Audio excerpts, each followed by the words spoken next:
Bonsoir à tous, je suis ravie de vous retrouver comme chaque jeudi soir pour votre émission hebdomadaire qui vous parle de l'économie qui vous concerne. Ce soir, nous allons vous parler d'une viande la plus consommée par les Algériens car moins chère que la viande rouge. Il s'agit de la viande blanche ou du poulet de chair. La viande de poulet subit depuis longtemps en Algérie des hausses de prix vertigineuses puis des chutes brutales de prix.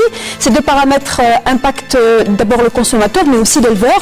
Pourtant, les quantités de poulet de chair produites en amont sont à même de répondre à la demande. On va voir que ces fluctuations de prix et puis les problèmes sanitaires qui parfois affectent la viande de poulet que nous trouvons dans les étalages trouvent leur source au niveau du fonctionnement même des acteurs de la filière avicole, une filière qui est à plus de 70% en proie à l'informel. Voici donc le sujet de ce soir et pour en parler, nous accueillons Dr Rachid Omiri. Vous êtes docteur vétérinaire, spécialiste de la filière. Vous avez fait un DSS en management marketing et vous avez fait également un mémoire. Vous faites actuellement un mémoire qui porte sur la filière volaille et poulet de chair. Merci d'être parmi nous. À vos côtés, monsieur Ben Amar Khawan, bonsoir. Vous êtes le responsable commercial de la société Armor à Cresse Algérie du groupe Kharbouch de Tlemcen. Merci d'être parmi nous. Monsieur Lala Boukhalfa, bonsoir. Bonsoir. Et merci d'être avec nous. Vous êtes expert de la filière, vous avez une longue expérience dans le secteur public de la filière avicole. Vous avez été au centre, à l'ouest et à l'est et vous avez travaillé dans la filière avicole depuis 1983. Votre dernier poste a été président directeur général de la GAO, Groupement avicole de l'Ouest. Merci d'être avec nous. Et à vos côtés, monsieur Kali El-Moumen, bonsoir. Vous êtes le président du Conseil national interprofessionnel de la filière avicole au ministère de l'Agriculture. Merci d'être avec nous. Alors pour parler de cette filière avicole, on va tenter de prendre le pouls et surtout de faire l'état des lieux de cette filière avicole, notamment pour ce qui est des problèmes ou des problématiques qui touchent le consommateur final. Des problèmes auxquels font face les acteurs d'abord et qui se répercutent aussi sur le produit final et donc sur le consommateur. Notre reporter Menel Boudouaba est allé à une trentaine de kilomètres de Sol-Roselaine rencontrer des opérateurs et justement parler des problématiques qu'ils rencontrent dans le cadre de leur travail au quotidien. Le reportage de Menel Boudouaba et on revient tout de suite après pour le débat. Direction Sol-Roselaine, wilaya de Bouira, à vocation essentiellement agricole. Ici, les fermes avicoles poussent comme des champignons, élevage de poules pondeuses, de poulets de chair ou encore de dinde.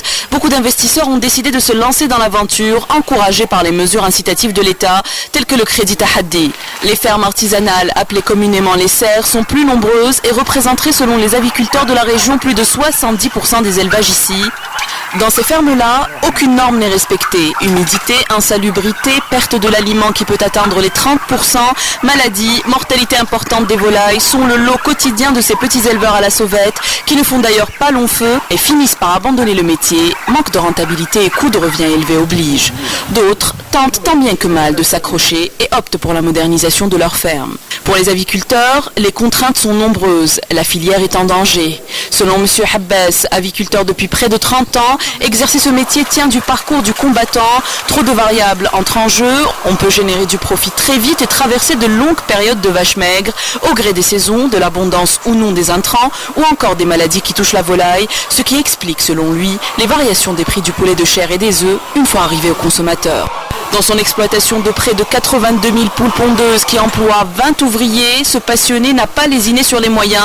Avec un procédé de production quasi entièrement automatisé, pour lui, le mot d'ordre est modernité, hygiène et traçabilité. Mais à l'instar de tous les aviculteurs qui, comme lui, veulent faire les choses dans les normes, il bute contre un marché instable où l'informel représente selon lui 90% de la filière. Les solutions, sensibilisation, modernisation, voire industrialisation, contrôle et régulation. Il incrimine également les mesures incitatives de l'État qui, selon lui, ont eu à long terme plus d'inconvénients que d'avantages. Que ce soit en pente, ou en chair, ou en dinde, il y a des bâtiments qui répondent aux normes, des équipements qui répondent aux normes, qui répondent aux normes. Vous savez, il faut mettre de l'ordre dans tout ça. Ce métier, je l'aime. J'y ai mis toutes mes ressources et mon énergie. Cette ferme est un investissement de 200 millions de dinars. Je ne peux pas laisser tomber malgré les problèmes que cette filière rencontre comme les maladies, le manque de médicaments, les laboratoires qui ne sont pas aux normes et surtout l'informel, qui est maintenant totalement hors de contrôle. C'est ce qui a provoqué la hausse des prix du poulet de chair à 450 dinars et aujourd'hui, les poussins inondent le marché et personne ne veut les acheter, ce qui donne un poulet à 130 dinars. Les éleveurs sont à l'agonie. Dans 2 mois, Dieu seul sait ce qui se passera. Et puis sans oublier les gens qui ont investi dans le domaine grâce au crédit Tahaddi et qui ont inondé le marché, ce qui a cassé les prix et nous a porté préjudice. Plusieurs raisons pousseront selon cet éleveur le prix du poulet ou de l'œuf vers le haut. Système de production archaïque et spéculatif. La majorité des éleveurs ne sont pas des professionnels et n'investissent pas dans le durable. Il y a aussi le manque d'hygiène et le manque de suivi par des agents qualifiés. La totalité des intrants qu'utilise la filière est importée, comme l'aliment, esclave des fluctuations des prix des marchés mondiaux des céréales et autres dérivés. L'impact sur le prix du poulet est direct. Selon Boukhri Sachrif, président de la CNIFA de Constantine, l'aviculture prospère dans la clandestinité et l'incertitude. Pour lui, il faut avant tout organiser la filière. L'aviculteur est dans une situation déplorable. Ce que nous voulons, c'est une stratégie et l'organisation de la filière ainsi qu'un cadre juridique fiable. Et nous ne pouvons le faire sans les autorités compétentes auxquelles nous demandons d'instaurer un dialogue. Vous savez, c'est une aberration qu'en 2017 nous parlions toujours d'élevage sous serre et qu'on n'arrive toujours pas à réguler le marché qui est dominé par l'informel.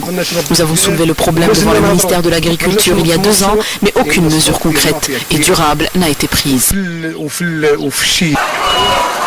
Les investisseurs ont désormais peur de ce marché où la rentabilité est cyclique et ses paramètres variables et innombrables. La filière ne tient selon eux qu'à un fil.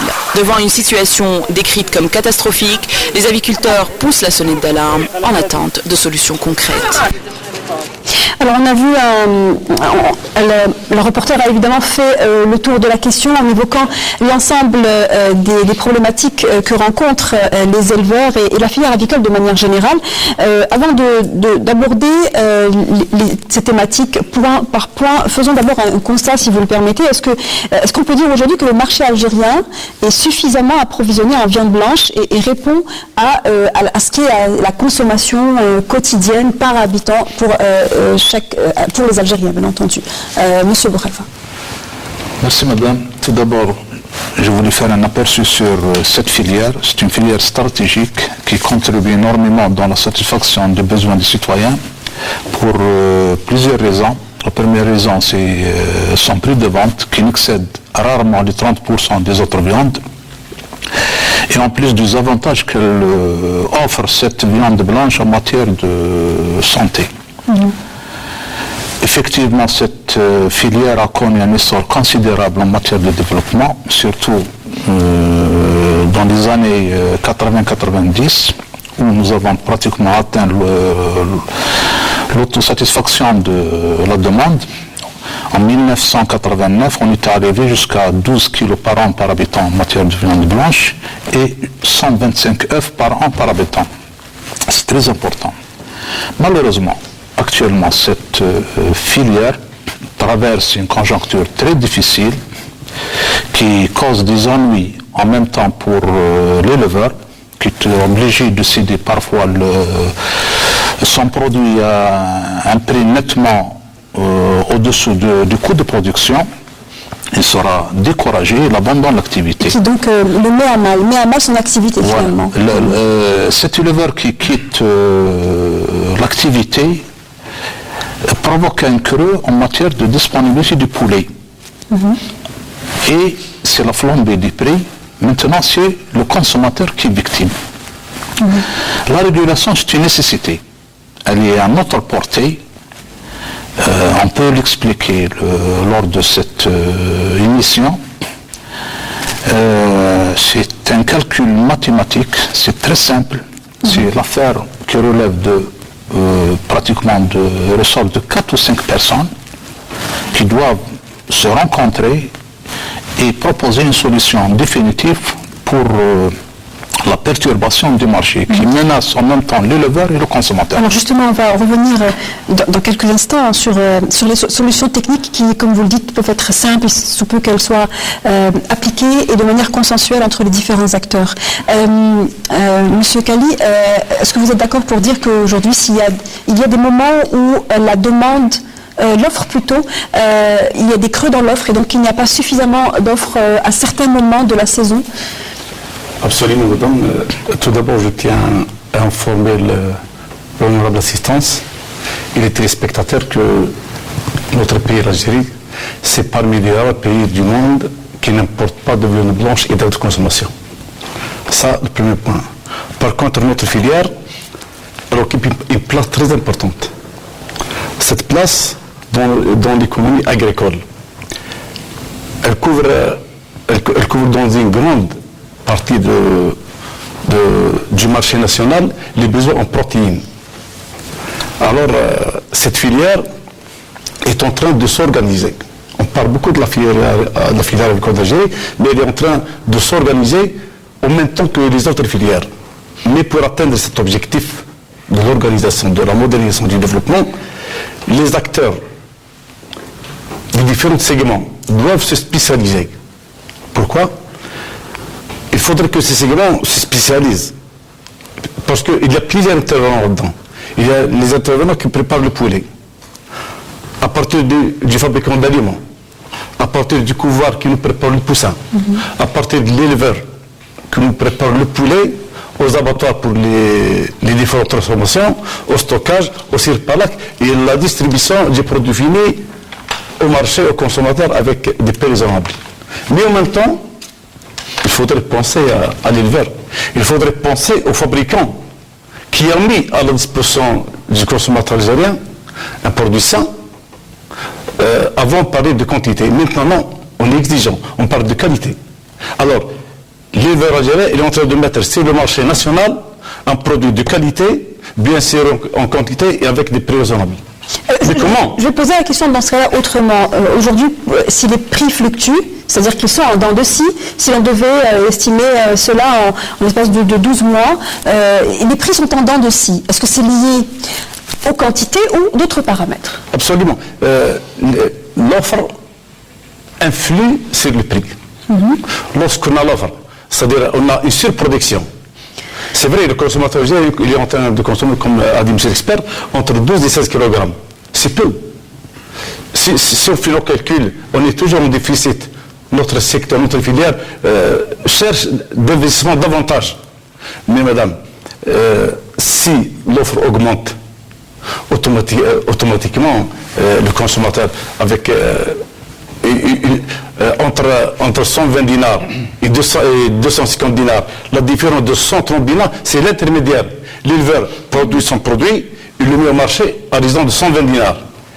Et l'intermédiaire, qui n'a ni taxe ni charge, en poche 150 dinars. La différence. C'est l'informel. Tout ça, c'est l'informel qui entre là-dedans. C'est pour ça que je vous dis, il faut accompagner, il faut soutenir le producteur pour qu'il puisse continuer d'investir davantage et mettre à la disposition du marché son produit fini. Votre point de vue, docteur Amouri. Merci de me donner la parole. Moi, je voudrais rebondir sur ce qu'a dit M. Bouralfa concernant l'organisation du marché. Moi, j'ai deux positions, en tant que consommateur et en tant que vétérinaire. Si je vais sur le marché pour acheter du poulet, à chaque fois, je remarque qu'il y a cette histoire de courbe en dents de scie, et ce n'est pas normal. Si on doit faire une lecture par rapport à cette courbe, c'est que c'est un marché ou c'est une filière qui est complètement désorientée, complètement désorganisée. Maintenant, moi, en tant que vétérinaire, je vais acheter du poulet, je vais par exemple au grande surface ou chez le boucher, c'est un poulet qui n'est pas identifié. Qu'est-ce qu'il a mangé pendant l'élevage, dans quelles conditions il a été élevé, dans quelles conditions il a été abattu, donc aucune traçabilité. Et là, ça fait peur, un grand point d'interrogation. Donc, au-delà du prix, il y a également le souci de la qualité, de la sécurité sanitaire. Bien sûr, bien sûr. Monsieur Khawad, on l'a vu dans le reportage, l'éleveur parlait de longues périodes de vaches maigres et de courtes périodes de gains. Est-ce que c'est cela qui fait que finalement, le problème vécu par le consommateur sur un prix en dents de scie, il y a également le problème vécu par l'éleveur qui, lui, n'est pas du tout en son avantage. Oui, merci. C'est une loi éternelle. L'offre et la demande, c'est elle qui conditionne, c'est le rapport offre et demande qui conditionne le prix. Le produit, la filière avicole, les produits l'œuf ou le poulet, c'est des produits très périssables. On remonte la chaîne au niveau de l'éleveur. Le délai d'attente pour vendre son poulet ne dépasse pas les 5 jours. Quel que soit le prix sur le marché. Au niveau de la boucherie, sur les étals, ça ne dépasse pas les 24 heures. L'intervenant, il est obligé de vendre. Donc, l'offre, elle détermine, le rapport offre et demande, c'est lui qui détermine le prix, le cours du poulet. Les besoins du marché actuellement, c'est 18 kilos de viande blanche dans 2 kilos de dinde. Le cas qu'on a vu sur l'émission, c'est un cas, peut-être il est un peu spécial, mais l'élevage avicole, il a beaucoup évolué en Algérie. Les bâtiments qu'on a au niveau des élevages, c'est des bâtiments qui sont conçus dans les normes internationales. Pour les grands, vous parlez des grands groupes, hein. On ne parle pas des petits acteurs mais il y a beaucoup qui sont décrites comme étant des personnes qui ont moins investi que les groupes il y a industriels. beaucoup de bâtiments, de nouveaux bâtiments qui sont dans des normes internationales. Donc Quel serait le bon prix aujourd'hui, le bon prix, le prix consensuel qui donc va permettre à l'éleveur de pérenniser son activité et être un prix correct pour le consommateur, à votre avis? Pour le prix, il dépend de plusieurs paramètres. Le premier paramètre, c'est la maîtrise des conditions d'élevage. Les conditions d'élevage, vous avez le programme d'alimentation qu'il faut respecter, le programme lumineux également qu'il faut respecter, surtout le programme d'abreuvement. On ne donne pas d'importance à l'eau, à la qualité de l'eau, alors que le poulet, il consomme 2,5 fois, et ça veut prendre de l'eau 2,5 fois par rapport à l'aliment. C'est une matière très importante qui intervient dans la réussite d'un élevage. Malheureusement, on ne donne pas d'importance à la qualité de l'eau. Il y a aussi l'oxygène qu'il faut garantir pour le cheptel. Il y a l'accès à la mangeoire, l'accès à l'abreuvoir, pour assurer ce qu'on appelle une bonne homogénéité du cheptel. C'est-à-dire d'avoir un cheptel homogène minimum à 80%. Il y a aussi le respect de mortalité. Il y a quelqu'un qui respecte les conditions d'élevage, il va faire 3% de mortalité. Il y a d'autres qui font plus de 30%. Donc le coût de production ne sera pas identique. Bien sûr. Maintenant, si nous pouvons, c'est-à-dire les éleveurs, s'ils peuvent, ou ils sont en mesure de respecter ces conditions d'élevage, ils peuvent réduire sensiblement leur coût de production et automatiquement le prix sur le marché sera abordable pour le consommateur. Donc être plus performant. Sachant que, on l'a vu dans le reportage, et peut-être que vous avez d'autres chiffres, mais près de 80% de la filière on dit que c'est informel. Déjà, on ne sait pas vraiment ce que vous entendez par informel. Est-ce que ce sont des personnes qui échappent aux impôts? Est-ce que ce sont des personnes qui ne respectent pas les normes que vous venez de citer? Ces normes que vous venez de citer, finalement, ne sont pas respectées par 80% des producteurs. C'est quand même assez hallucinant. Oui. Est-ce que c'est vraiment le cas? Et dans ce cas-là, il y a vraiment lieu de s'inquiéter. C'est-à-dire que 20% des acteurs qui mettent de la viande sur le marché sont capables de respecter toutes les conditions que monsieur venait de citer. C'est bien ça, monsieur Kali? Je vais répondre. Tous les spécialistes et les professionnels s'accordent à dire que la filière avicole en Algérie est caractérisée par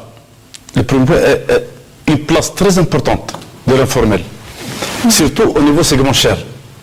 Oui. Pourquoi l'informel? L'informel, pour trois simples raisons. L'informel ne veut pas être formalisé. On est en train de l'impliquer et de l'intégrer à se formaliser par plusieurs méthodes, par par l'encouragement, par la vulgarisation des différents crédits, par les produits d'assurance. Dans le crédit Tahadi. Oui. Mais malheureusement, il y a un problème bureaucratique. La bureaucratie de l'administration, le fisc et les services sanitaires. Les services vétérinaires, ce sont là les causes qui n'encouragent pas l'informel à s'intégrer au circuit classique. C'est vrai, on est en train de faire de notre mieux pour l'encourager, pour l'intégrer, mais à mon avis, il faut impliquer d'autres ministères. En quoi les services sanitaires, vous disiez, le fisc entravent l'intégration de l'informel dans le Je vais vous répondre pourquoi. Parce que pour l'acquisition d'un simple agrément sanitaire, pour l'acquisition d'un simple permis de construire, pour l'acquisition d'une simple carte de filet, l'informel trouve des difficultés. Alors, on est là pour l'encourager, mais je profite de cette émission pour passer le message aux différentes structures. Surtout, il faut impliquer d'autres ministères, à savoir l'intérieur, le commerce, l'environnement.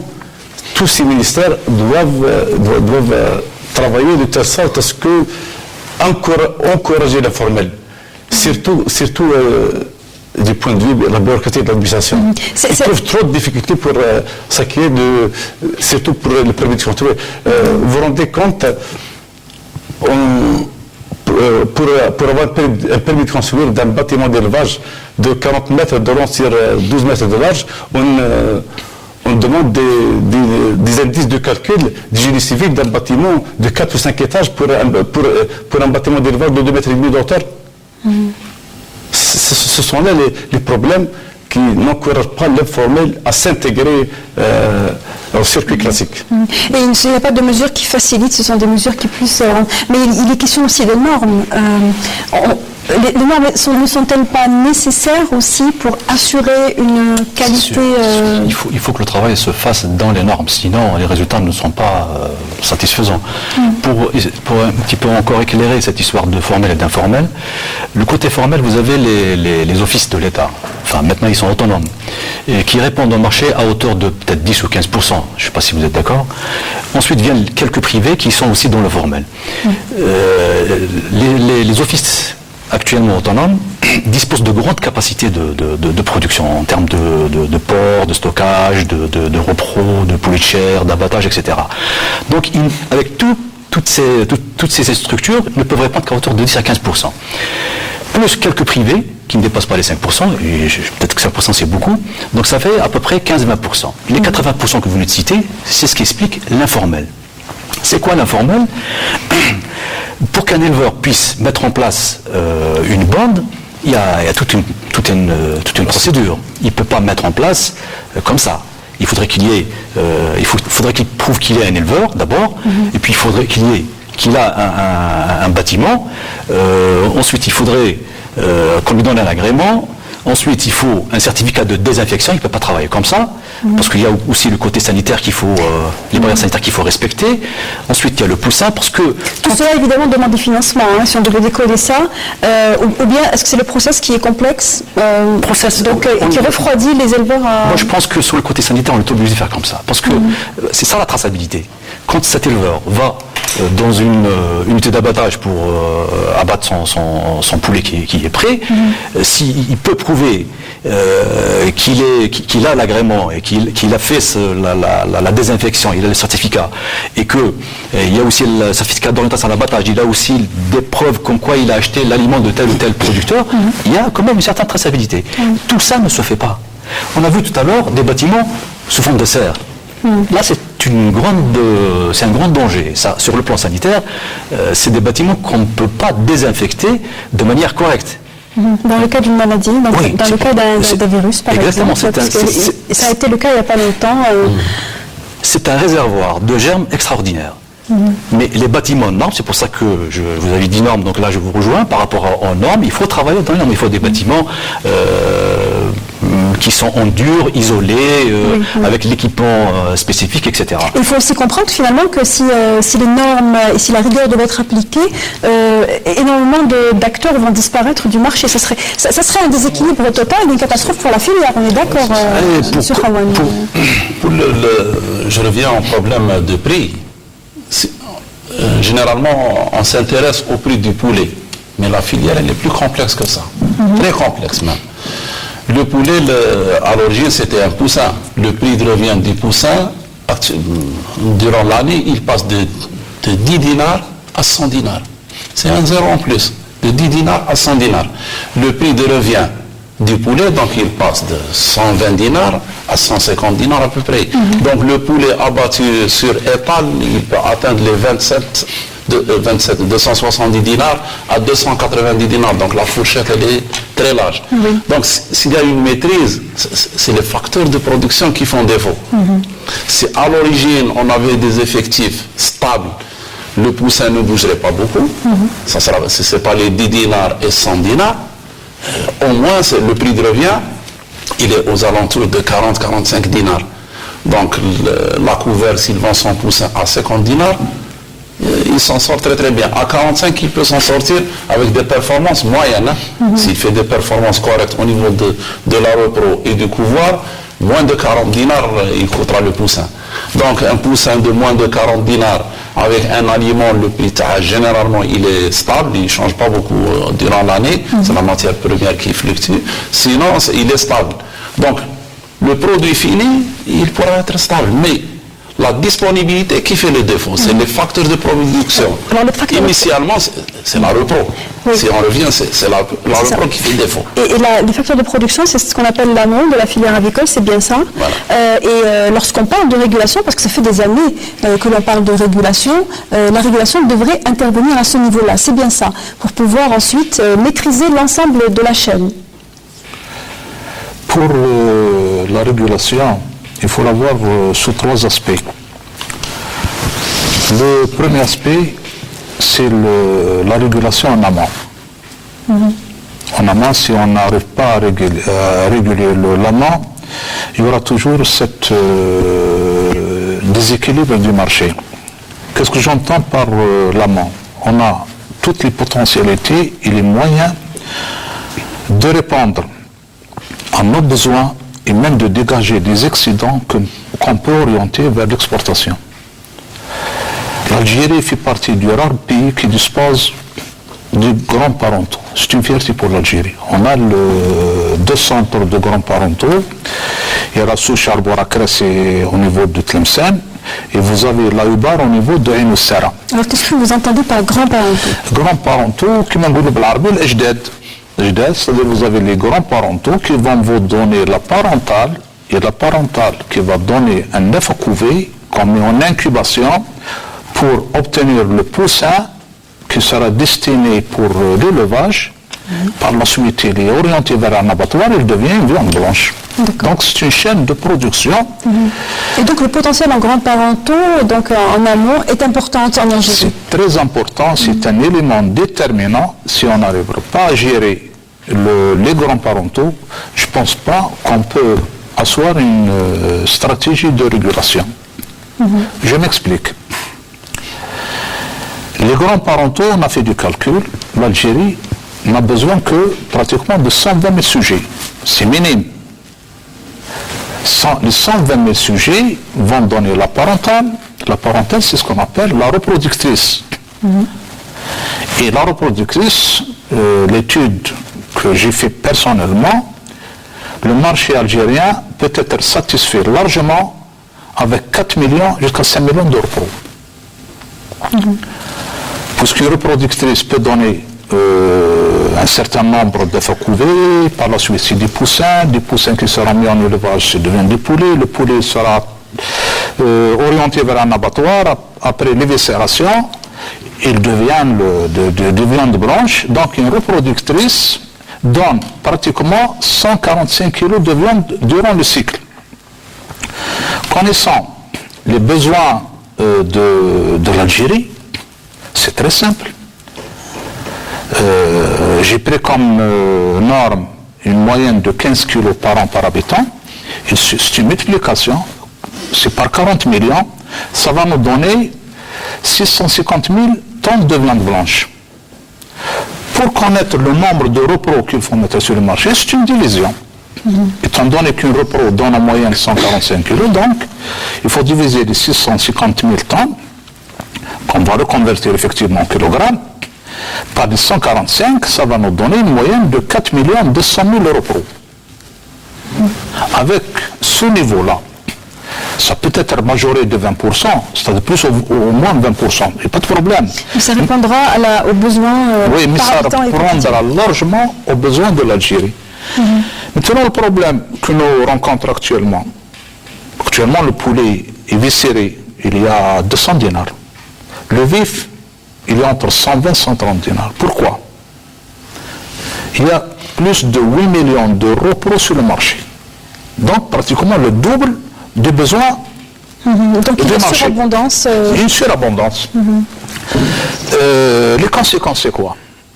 C'est l'éleveur qui est perdant, il est obligé, puisque le poulet c'est une matière sensible et vivante qu'on ne peut pas stocker au-delà d'un certain temps, donc il faut l'orienter vers la vente et l'abattage.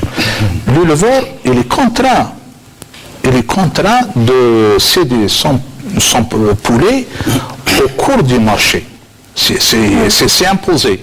C'est-à-dire, si le poulet lui revient à 150 dinars, il le cède à 120 dinars, donc il y a une perte sèche de 30 dinars au kilogramme, et ça chiffre. Encore une fois, on revient à la... Oui, les conséquences, c'est quoi? Cet éleveur est obligé d'abandonner et de quitter le secteur. Il faut également rappeler que la production de le patrimoine algérien de grands parentaux est entre les mains de trois opérateurs, deux opérateurs On a deux souches en Algérie. en Algérie, plus une quantité qui est importée également. Très bien. Donc la production locale à partir des GP locaux, on a deux élevages. L'un à Tlemcen, l'autre il est à Jelfaïn ou Sara. Donc on produit, les deux produisent les 50% des besoins du marché en repro. Oui. Pour 2018, Inch'Allah, les projets sont en cours. Ça sera pour Arbor de Tlemcen, ça sera 50% des besoins. On passera à 2,5 millions de repro au lieu de 1,2 million. C'est à partir de l'année prochaine, Inch'Allah. Donc couverture de la moitié des besoins du marché. Voilà, on va diminuer. Les autres 50% évidemment sont importés. Voilà, on est obligé d'importer jusqu'à... Comment se fait justement l'importation actuellement Si je peux de cette... on va écouter monsieur et revenir vers vous justement. Comment se fait l'importation aujourd'hui? Est-ce que c'est une importation qui est régulée? Est-ce que les acteurs sont les bons en termes d'importation? Voilà. Ça peut dire bon ou pas, je ne suis pas au courant, mais pour ce qui est de l'importation des intrants, laissez-moi vous expliquer que d'un côté, il a été décidé par le pouvoir public de tout mettre en œuvre pour identifier et exploiter les potentialités existantes dans les secteurs autres que l'hydrocarbure. Et parmi ces secteurs, et parmi les secteurs de forte potentialité, c'est bien entendu l'agriculture et l'industrie alimentaire. D'un côté, on cherche ces potentialités, et d'un côté, on est en train d'importer le double des besoins du marché national. Je vous donne un exemple. On a besoin à peu près de 450 000 euros par ponte. On est en train d'importer 700 à 800 000. Bon, alors, on comprend par là, il faut la régulation en amont. En aval. Donc c'est des quantités d'importation qui sont plus importantes, qui font qu'il y ait un surplus finalement de sur production. le marché. Le problème, c'est pas le surplus de production. Le problème, c'est que le surplus de production, il y a pas de, on n'a pas les moyens. On n'a pas doté d'abattoirs. Il y a pratiquement 2 abattoirs publics et une vingtaine d'abattoirs privés qui fonctionnent même pas 40%. Alors, le surplus de production, on n'est pas prêt à la transformation, on n'est pas prêt, on n'a pas la culture de l'exportation. Pour exporter un produit, il faut voir la traçabilité, il faut voir le bulletin d'analyse, il faut voir la fiche technique, il faut. On n'est pas là. Alors, il faut réguler en amont. Il faut réduire les importations des intrants et comme ça on aura des quantités demandées sur le marché, on n'aura pas de surplus. Est-ce qu'il est nécessaire de faire une régulation sur les 50% d'importation des grands parentaux? c'est un acquis. On aimerait bien limiter les importations de le produit fini, semi-fini. On aimerait bien avoir l'autosuffisance en production locale. Ça sera l'idéal. Mais comme il a bien parlé, Monsieur le Président, la situation, c'est les débouchés de surproduction. Parce que le poulet, c'est un produit très sensible. La fluctuation même de la production, il y a des problèmes sanitaires, il y a des problèmes de conditions climatiques. On ne va pas jouer sur les quantités et faire des calculs de précision. 5 millions, ça va donner X, ça va donner les 18 kilos. C'est pas possible, ça ne marche pas comme ça. Il faut avoir un pourcentage, un taux de sécurité, mais il faut avoir les moyens en face pour les surproductions. Oui, justement, il vaut mieux surproduire que sous-produire. Il est difficile de dire aux gens qu'il y a surproduction lorsqu'on imagine qu'au mois de Ramadan, le poulet va flamber à nouveau, ou aux prochaines fêtes. Comment expliquer cela, justement? C'est toujours la loi de l'offre et de la demande. Pour expliquer un petit peu la perte économique par rapport à ce déséquilibre en amont, quand il y a une offre qui est trop forte par rapport à la demande, il y a pas mal de choses qui éclatent en remontant la filière, notamment la réforme anticipée des reproductrices et même des grands parentaux. Et là, c'est une perte. Comme on a dit tout à l'heure, on est en train de discuter, c'est un crime par rapport à ce qui a été investi en Algérie. Vous avez dit tout à l'heure, pour que je continue par rapport à ce que vous avez dit. Et donc, quelle est est-ce que si demain le prix augmente de manière vertigineuse, on sait que le prix du poulet augmente souvent lors d'événements. Ces paramètres de surproduction ou de quantité supplémentaire sur le marché est difficile à expliquer, à justifier. En fait, c'est-à-dire que maintenant, quand les gens mettent en place, c'est en fonction de ces événements. Muharram, Ashura, Ramadan, etc. C'est pour ça que quand c'est déséquilibré par rapport à ces repos et par rapport à ces mises en place, parfois quand la demande elle est là, l'événement il est là, ça peut absorber, parfois la demande dépasse l'offre. Mais quand il n'y a pas d'événement, cette offre va donc ne pas trouver preneur. Et donc ce déséquilibre va créer. Monsieur Bouhalfa. C'est ce que je veux rajouter. On a touché le mal par le doigt. Le besoin du marché, si on dépasse les 6 millions, on sera dans les excédents. Si on travaille moins de 4 millions, il y aura un manque. Le cas actuel, il y a plus de 8 millions de repos sur le marché. Si 2,5 millions sont produits localement, on devrait autorisé à l'importation entre 2,5 millions et 3. Nous avons importé 5 300 000 euros, plus que le double. Les conséquences, c'est quoi? Suite à la mévente du poulet, suite au prix offert sur le marché, il y a des opérations qui ne sont pas légales qui se pratiquent. Les gens qui ont de la repro devraient séjourner jusqu'à 62 semaines d'âge, on est en train de l'abattre à 40 semaines d'âge. C'est une jeune repro qui peut donner, mais compte tenu de la situation actuelle où l'œuf est placé à 7 dinars, le poussin il est placé à 15 dinars, le poulet, donc c'est une perte sèche. Les gens qui disposent de ce facteur de production préfèrent commettre un crime, abattre ce cheptel qui peut continuer à produire que de le maintenir. Maintenant, c'est pour stopper la perte.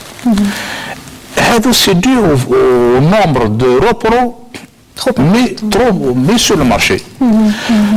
Et ça pousse les éleveurs à diminuer pratiquement leur cheptel. Le cas contraire, actuellement, il y a une surproduction sur le marché, compte tenu de ces opérations-là portant sur la réforme d'un jeune troupeau de repros. Maintenant, ça va créer progressivement un manque sur le marché et par la suite, il y aura la flambée des prix. On sera surpris.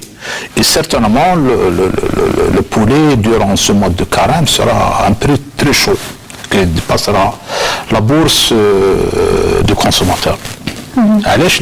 Actuellement, les gens sont en train d'abandonner et les gens qui ont le cheptel sur le bras, ils sont en train de... c'est une réforme anticipée. Donc si on veut maintenir ce rythme de production, il y a une autre solution. C'est de développer l'aval de la filière. Il y a un dysfonctionnement entre l'amont et l'aval. Justement, on va revenir dans un tout petit moment sur l'aval et sur tous les paramètres liés aux abattoirs notamment, et capacité offerte aux éleveurs de pouvoir transformer leurs produits. Pour répondre à cette question de dérèglement qui est visiblement cernée, les solutions sont claires. On sait qu'un programme de développement de la filière 2016-2019 est initié par le ministère de l'Agriculture. Est-ce que ce programme va apporter des réponses ou des solutions telles que envisagées par le biais de vos interventions concrètement sur le terrain? Est-ce que c'est prévu? Effectivement, des lignes de concertation ont été faites avec le ministre les premiers mois de son installation, puis avec le secrétaire général du ministère. On a installé des filières, on a travaillé sur ce sujet, on a proposé des propositions de la base, on attend des décisions, on attend l'application. C'est vrai, il y a le contact avec l'administration, mais on cherche et on attend la concrétisation des décisions. En attendant donc que des décisions interviennent sur le terrain et concrètement, on va à présent, mais rapidement passer la question qui est très importante du reste, la question sanitaire. La question sanitaire, elle est posée de manière accrue au niveau des opérateurs qui sont, on va dire, dans l'informel et qui n'ont pas les capacités de pouvoir investir. Aujourd'hui, qu'est-ce qui peut être le plus grave au niveau d'un centre d'élevage de volailles sur le plan sanitaire?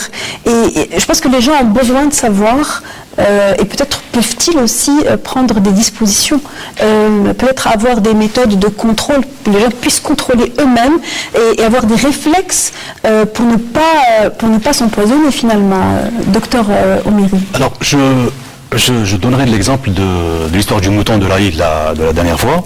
Ça, c'est un exemple qui est extraordinaire parce que jusqu'à présent, moi, je n'ai pas encore compris le problème, c'est quoi? C'est qu'est-ce qu'il a bouffé, comment ça s'est passé, on ne sait pas pourquoi, parce que c'est un animal qui n'a pas de traçabilité.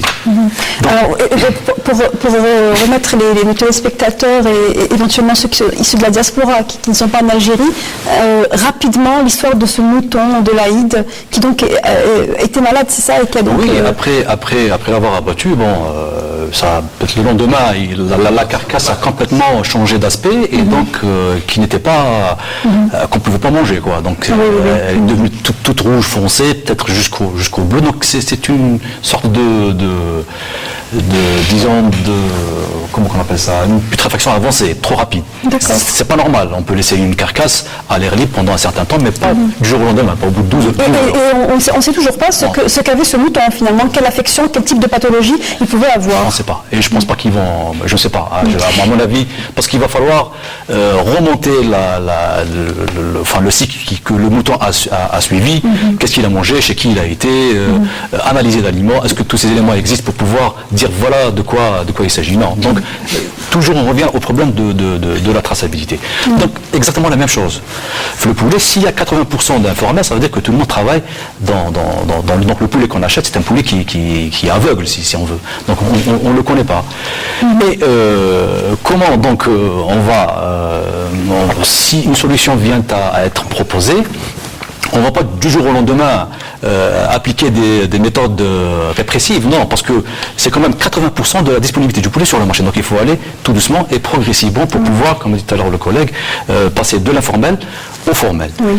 Il y a un grand travail à faire par rapport à ces éleveurs qui ont des difficultés à suivre leur élevage, comment réussir leur élevage. Il n'y a ils n'ont pas la connaissance et la conscience du rôle important qu'ils sont en train de faire, parce qu'en fin de compte, ils sont en train de fournir des protéines d'origine animale à des êtres humains. Donc il faut être très responsable de son travail et offrir un maximum de sécurité par rapport à... Et souvent, ils n'en sont pas conscients. Je ne pense pas qu'ils sont conscients, parce qu'il faut d'abord une éducation zootechnique, je dirais. Il faut ensuite de la formation et de l'information. Tous les ouvriers, que je n'appelle pas des agents avicoles, alors qu'ils devraient être des agents avicoles, doivent être formés, éduqués. Si par exemple, je donne un exemple, barrière sanitaire, à l'entrée du bâtiment, vous avez ce qu'on appelle un pédiluve. Donc c'est un petit creux comme ça, en ciment, dans lequel on met de l'eau et un désinfectant. Toute personne qui rentre dans le bâtiment doit tremper ses pieds, avec des bottes bien sûr, pour entrer dans l'élevage. Comme un bac qui se trouve à l'entrée d'une piscine. Par exemple, ou la douche par exemple. Voilà. Donc c'est un moyen de stopper un éventuel problème de santé. Donc la même chose. Ce pédiluve-là, ils le sautent, ils ne mettent pas leurs pieds, donc ils ne sont pas conscients. Si vous leur expliquez, vous leur dites, est-ce que vous pouvez sortir avec votre tenue et aller à la maison comme ça, ils vous disent non. Pourquoi? Parce que c'est sale. C'est la même chose pour le poulet. Il faut donc, quand on rentre dans un bâtiment, il ne faut pas ramener tout germe éventuellement de l'extérieur. Voilà. Donc il y a toute une procédure à faire en termes de barrière sanitaire à faire respecter. Donc j'insiste sur l'éducation, la formation et l'information. Que ce soit un ouvrier, ou bien un éleveur, proprement dit, ou bien un chef d'exploitation, parce que sur le plan management, il y a du boulot à faire, il y a beaucoup de travail. Justement, par rapport à l'alimentation des cheptels, enfin de cet élevage, est-ce que l'alimentation aujourd'hui peut poser problème dans la mesure où les process ne peuvent ne pas être respectés, et quelle incidence peut-il avoir sur le consommateur également? L'aviculture en Algérie 2017, c'est plus l'aviculture des années 2000 ou bien avant. Les équipements et les moyens qui sont utilisés actuellement, c'est le top. C'est le top, hein. C'est des usines top à l'échelle internationale. Donc il n'y a aucun souci à ce niveau Vous parlez des groupes publics, bien entendu. Même les petits. Il n'y a plus de broyeurs traditionnels, ils ont presque disparu. Hein. Le problème de rentabilité. Donc c'est des groupes industriels, ils sont très forts, ils font de très bons aliments aux normes internationales, il n'y a aucun risque de qualité. Les substances et les produits utilisés, c'est des produits homologués par le ministère de l'Agriculture. Il n'y a aucun problème sur ce point. Je voudrais bien revenir sur le point le sanitaire des élevages. C'est la mission d'une part de la profession. Elle doit s'organiser dans ce sens. Et d'une autre part, normalement, c'est à la charge du fournisseur. Chaque souche, chaque produit, normalement, à la vente du produit, on s'engage à suivre l'éleveur de notre côté pour notre souche arbore. Après la vente, c'est un suivi obligatoire jusqu'à l'entrée en pente, et même on est au service de l'éleveur, même durant le cycle. Les problèmes ne se posent pas en amont. Les GP, c'est maîtrisé, les repros à 80%, 90%, c'est maîtrisé. Le problème se pose au niveau des élevages de poulets de chair. C'est des élevages à 80% qui sont éparpillés, non reconnus. Donc c'est très difficile de les maîtriser. C'est la mission du conseil. On trouvera, Inch'Allah, les moyens d'encadrer. Par rapport à l'alimentation, il y a peut-être chez les grands fabricants, il y a une certaine maîtrise de la nutrition et de la fabrication.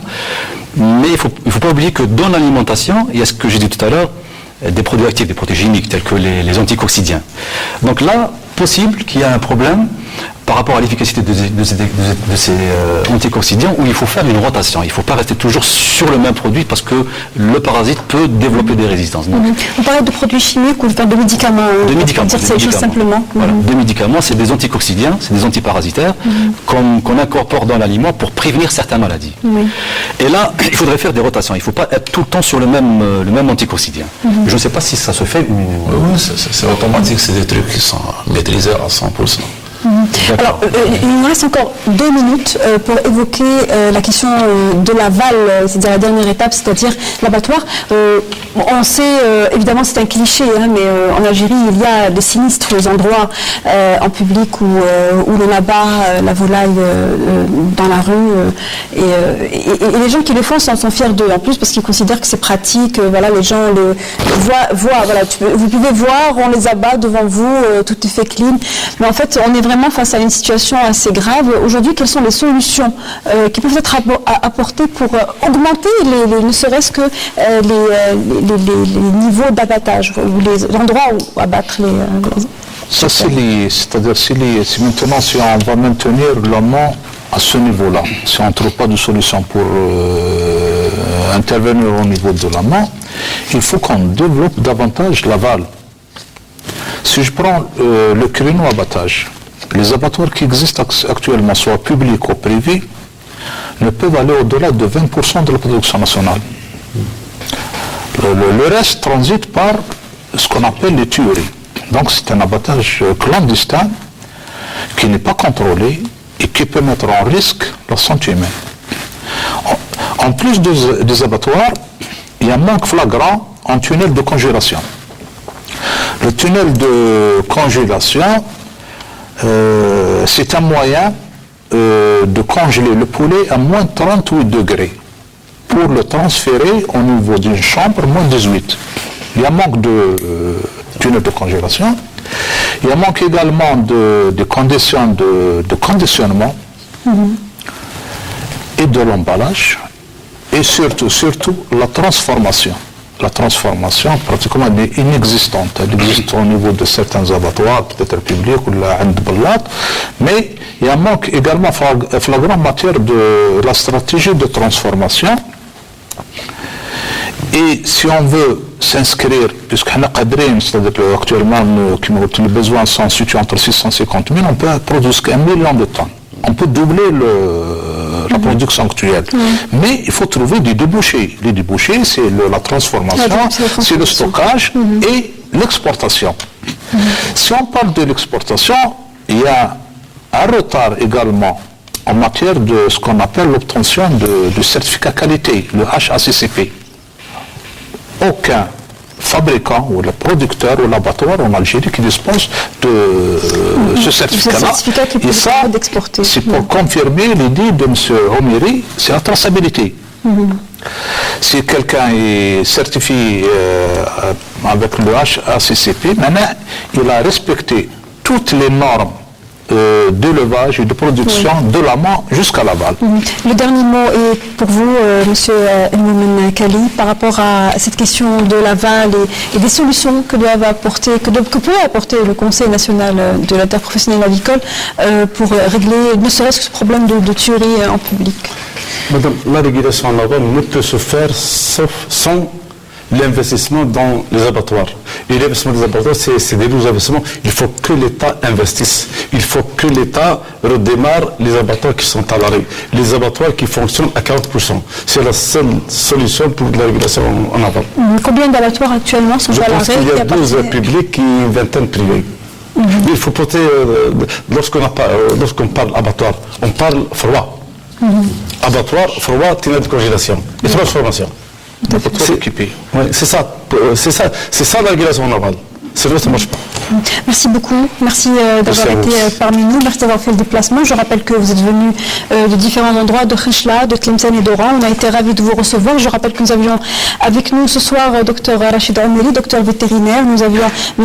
Benamar Khawan, responsable commercial chez Arbor à Cress et du groupe Kherbouch, M. Lala Boukhalfa, expert de la filière, et M. Kali El-Moumen, président du Conseil national interprofessionnel de la filière avicole au ministère de l'Agriculture. Merci à vous de nous avoir suivis pour cette thématique dédiée et consacrée à la filière avicole. On se retrouve la semaine prochaine pour une nouvelle thématique liée à l'économie nationale. Vous pouvez revoir cette émission samedi à partir de 11h sur Canal Algérie, mais aussi en replay sur notre page Facebook, La Semaine Éco. Très bonne soirée à tous. Au revoir.